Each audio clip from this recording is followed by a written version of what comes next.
But we begin here this evening with Queen Elizabeth leaving Buckingham Palace for the final time. At this hour, the long lines, they predict they will be several miles long as the British people now file past her casket in Westminster Hall. This will continue until next Monday morning, the day of the Queen's funeral.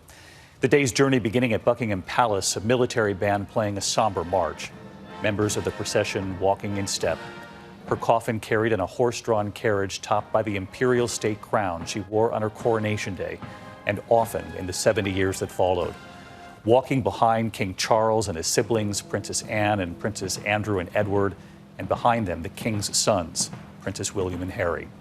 Thousands lining the way, they were silent, recording it all on their phones, wiping tears, the march and the tolling bells from Big Ben.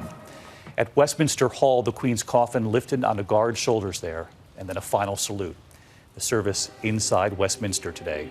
The Queen's family watching, the grief on their faces, the new king, the Queen's other children, Princess Anne, Andrew, Edward, and her grandchildren as well, Princes William and Harry, their cousins, and of course, Princess Kate, Duchess Meghan, there too. ABC's chief foreign correspondent Ian Pannell leading us off tonight from London. Tonight, Queen Elizabeth II leaving Buckingham Palace, her childhood home, one last time. She was head of a family, a grandmother, a great-grandmother, but also head of a nation. And now the British people have a chance to say a last goodbye to their Queen. At 2:22 exactly, a gun salute, as the cortege made its sombre march to Westminster. The toll of Big Ben marking every solemn minute. Against a deep blue sky, even the planes stopped flying for a few brief moments. As the Queen's coffin, draped in the royal standard, topped with the imperial state crown, was led from the palace on a gun carriage.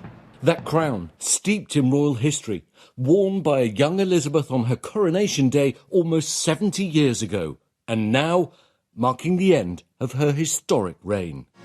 King Charles walking directly behind his mother as the procession moved past thousands of mourners, faces of love and loss. The weight of this moment etched on the new king's face, and following behind his son, Prince William, now the heir to the throne, and Prince Harry alongside, a family in sadness and reflection. The two brothers walking together, a reminder of that heartbreaking procession 25 years ago when as young boys they walked behind their mother's casket. And Princess Anne, who's been with her mother on every step of this final journey, marching side by side with her brother, the King. And as the coffin passed by, a ripple of spontaneous applause moved through the crowd, the cortege arriving at the Palace of Westminster.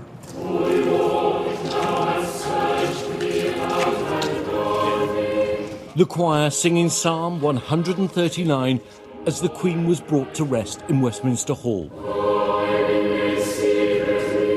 The extended royal family there, the Queen Consort at the King's side, one by one pausing before the casket. The Queen will lie here in state until her funeral Monday. Nearly 1 million people expected to pay their respects to the only monarch until now most of them have ever known.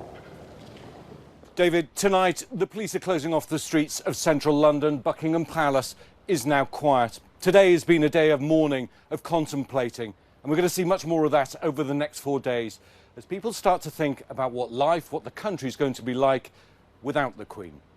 David? Ian Pannell leading us off here tonight. Our thanks to you, Ian, and so many took note of that moment today. Prince William and Prince Harry next to one another with their father, King Charles, behind the Queen. She helped heal a nation so many times during her 70-year reign, and many were thinking perhaps there was more healing today for the royal family. In addition to that moment, that healing so many had hoped for, we're also expecting very long lines to bid farewell. And remember this piece of history, 20 million people actually watched the Queen's coronation back in 1953. That was a remarkable feat back then, since not everyone had television sets. Now, 70 years later, hundreds of thousands are expected to line up to pay their respects, perhaps setting another record. The Queen perhaps set to make history yet again.